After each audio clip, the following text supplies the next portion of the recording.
Hello.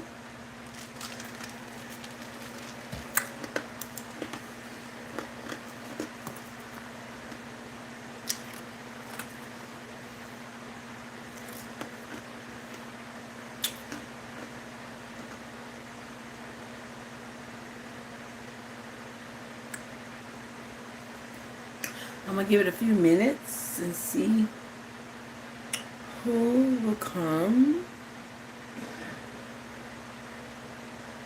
And I'll go ahead. I'm not going to be here long. Just for a minute.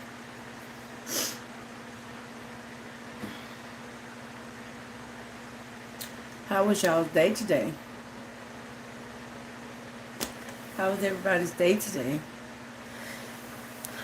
Well, today is Monday.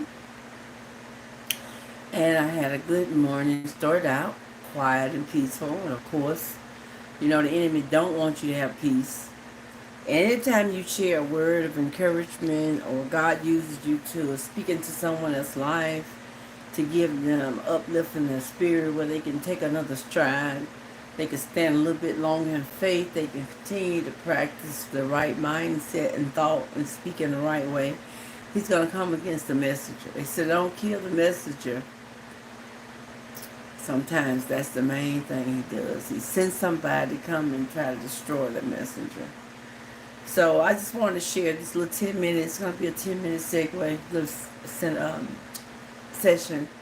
And I told y'all last night, I was talking about my last one. What really happened to Cassie? To Kim. I don't know why she came across my mouth. Why she come out of my mouth? But so today I was researching a little bit while I had a chance. And I come across so much information. And I just started getting bombarded with knowledge. And I'm saying, oh my God, it's like the Lord was saying, take it one section at a time. So whenever you're studying the Bible or you're trying to plan an event, you don't just throw all your ideas at one time because it becomes confusing. You take it one section at a time and you meditate on that. It gives you more ideas how to be more creative with that project or that information. So I'm going to give about one more minute and then I'm going to go into what I have. And then I'm going to get out the way. Have you ever been a place in your life where you know that there's something else that you need to be, somewhere you need to be, something you need to be doing, something, and you just know it's there, but it's like it's behind a bunch of mountains, and you don't climb mountains. You speak to your mountains, but you just seem you can't reach it, and you become not despondent. What's the word I'm looking for? You become, well, it makes you thirsty, right? You start saying it's got to be an answer. It's got to be a way to this. And so every day lately, it's been about this channel and how, no matter how the fire turns up or trials, I'm always thinking there's a greater way out. I just have to find a way. So today I was at work and I was, like I said, I was meditating on Kim, and it's like midway while I was going through all this information. It's my tablet I'm using for it. So I'm writing information. I'm looking back at the coroner's report, and then it's like this message came. I hope I didn't leave that one at work, Lord. It's in here. I know it is. So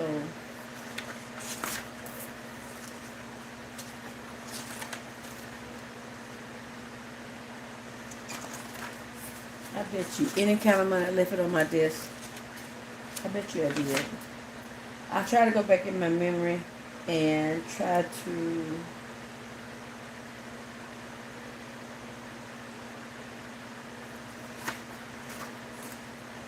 go back in my memory.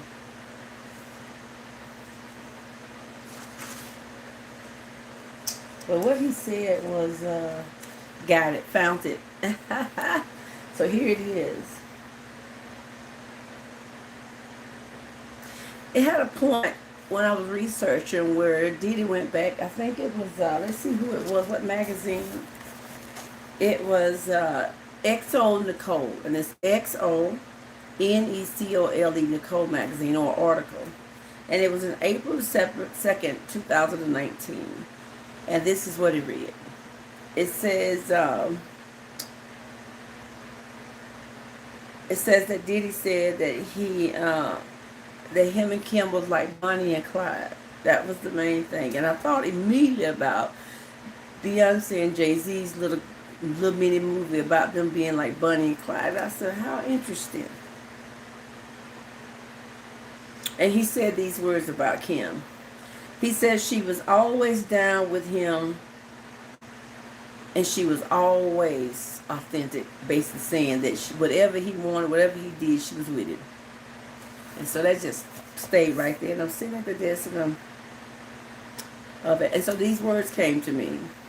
It says, Diddy was always full of himself. He has never loved anyone, including his children. They are all pawns in the game. He looks at everything, his friends, the women, everything as a means to an end.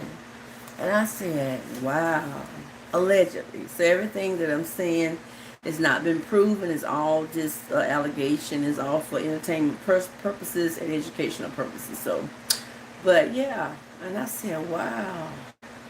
Now I don't, like I said, I don't read tarot cards and all that stuff. But I have an intuitive spirit, which means little information is like it takes you into a place in your mind where it's like you could see a movie script, I said the other day. But people say that people falsely accusing him.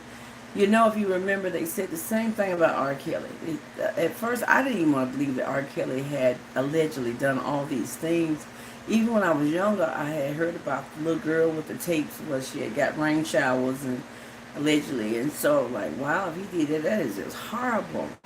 And then when I heard he had given a married woman, she was just as complicit because she had committed adultery on her husband allegedly. And while they were having their little, her and R. Kelly having an intimate rendezvous, she ended up with an STD. So, you have to go research that. It happened down south. I'm not sure if it was Mississippi or Atlanta, but yeah, the husband even went and filed charges. There's some kind of clause in the marriage where if someone does something to the marriage, somehow they can be penalized for the person that was a culprit in the adultery. So today, like I said, I'm going to share this. I pray that whoever come across these lives or these uploads, that you hear the truth, because that's what I'm gonna give you. I'm not gonna get on here and lie. You know, it's gotta be very hard for all of us at this moment, and matter if you whatever your faith is. In Christ, if you Lutheran, Methodist, whatever, you believe in what the words say, it's got to be hard because it seems like it's a dark cloud hanging over us. It's like it's a bad storm and it won't go away. It's not throwing out visible hell, but there's spiritual hell being cast at us. It's fire being thrown at us. There's swords that's been thrown at us. I'm going to read this. It's Psalm 91. I'm going to pray and then I'm going to be out the way. I said I'm going to be here long.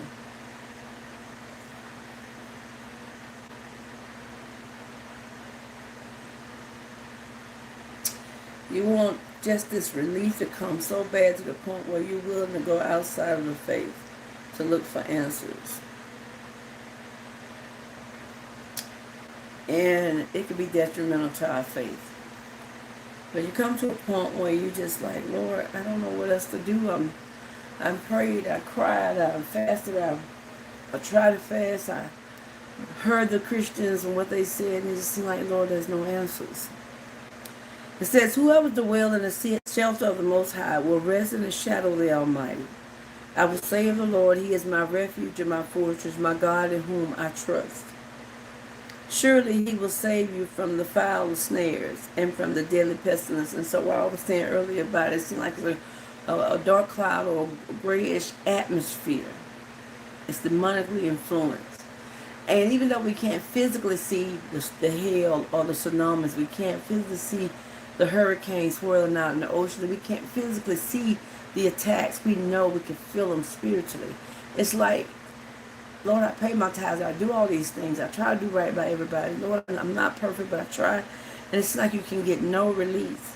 But he says here, surely he will save you from the foulest snare and from the deadly pestilence.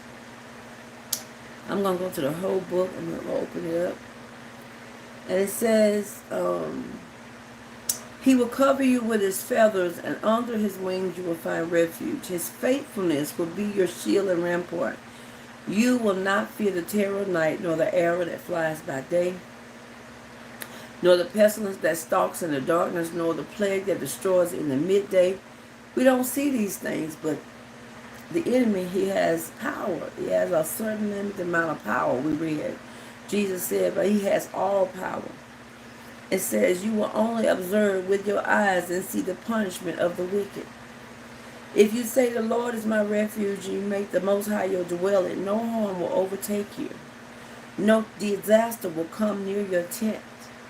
For he will command his angels concerning you to guard you in all your ways. They will lift up their hands so that you will not strike your foot against a stone. And you will tread on the lions and on the cobra, and you will trample the great lion and the serpent. Because he loves me, says the Lord, I will rescue him. I will protect him, for he acknowledged my name. He will call on me, and I will answer him, and I will be with him in trouble, and I will deliver him and honor him. With long life I will satisfy him and show him my salvation. And that's the promise of the Lord for us. I heard, with that thought, I heard, I think what academics, I can't remember his name right. I think academics, he was going over the new allegation from early on after Cassie. She was at Jane Doe, but she had to go back and amend her complaint. And as he was reading, he was saying, oh, no, see what I'm saying? And this thought come to me, and we're still on the same vein. How do we know if it happened or not? I mean, we could only wait and see what the results are, but when they took Bill Cosby before, the whole world, everybody was, at first they were like, oh, then all of a sudden everybody was like with it. It's like that everybody just leaned in towards the complainants. But was some of it true? Yeah. So even in this, I believe that there's a lot of truth in it. I believe that there are a couple of cases that, because of their memory lapse, that they put information in that they wasn't sure, but they felt that they were, but it was an error in some of what they said. But the most of the meat was actual. How can you trust a man that always changes his name? That's the question that came to me. How can you trust his words when he don't even know his identity? And it's just the truth, allegedly. I mean, it's from Diddy Love, Sean Puffy Combs, just all of the different names. And you say, well, he was just trying to find himself. Okay, that's fine. But while he was finding himself, he was finding everything else. He never was satisfied. Even when he said he wanted to learn how to be a good boyfriend, he never learned. So how do you trust the words of someone that don't know their own selves? So it was just a question that's in my head. Like I said, I'm going to keep searching. And if it's for me to stop searching, I'll know. But I have still a lot of questions. So one question I have, along with the one I had last night. So I went back to look at the lumbar pneumonia. And when the coroner, the initial coroner, I can't pronounce it right. When he did the examination, he was unsure. There was a question mark. I think I heard Jaguar Wright said that they had ruled it as a homicide, but then they took it back. I didn't see that yet. I'll still look for it. But he ended up dead. So the next man, still puzzled, put that down. But my question is, again, how was Kim so sick? They was able to diagnose her. When did they have a chance to diagnose her? Did they do it after she died? That doesn't make sense, does it? It's like you have a child at home and that baby's so sick and everybody can come in contact with the baby and say, oh, wow, it just look bad, can't breathe good. What right person with right mind say, hey, why y'all just feed this baby all these different medicines? Take it to the doctor. At least you can get an idea of what you're dealing with. But I still haven't read where she went to a doctor yet. Can anybody help me with that? If she went to a doctor, where is it written down at? And if she was a love of Diddy life, how was she alone? How was she alone fighting this thing? I mean, I noticed she's gone and passed on through. My thing is, it's puzzling, and I'm telling y'all, there is an investigation. Like I say, it may not happen the rest of this year. It's almost over. But 2024, it's getting ready to take a different turn. Not only are we going to deal with Diddy, but much, much more. Women and men, but much, much more. So much going to happen, and so much is going to blow our minds. I pray that everyone who has an unsteady emotion right now, they gain control, and that they learn how to not be tossed with every wind doctrine, because it's going to be a whirlwind. I'm talking to the point you're going to shut things off because you don't want to hear it all. Anyway, y'all pray for me as I continue to try to do this. I can't remember the lady's name on Tisa Tell that encouraged me yesterday to keep pushing. I thank her for those words. And then I met the woman yesterday at the nail shop, and she spoke positive energy in my life. She spoke faith in me. So I thank God for her. Sometimes you just need a word of encouragement. And I was listening to one of the YouTube advertisements was one of the subscribers. She's at 1 million subscribers, and she was saying when I started I was unsure, and I didn't like looking at the cameras, intimidated, and I'm saying that's me. So I pray that God not only give me content creative ideas, continue to show me what to do, and give me the grace and the strength to do it, give me the confidence to do it, and know that I'm doing it for the right reasons, that is not a hidden motive, but it's just to be obedient. But in my obedience, sometimes it can become discouraging. So I pray that whoever comes past this, if you even just listen to part of it, please subscribe and like and share. And if you have comments, maybe some ideas or some constructive criticism, please do it and help me. I thank you so much. You have a blessed night. Bye-bye.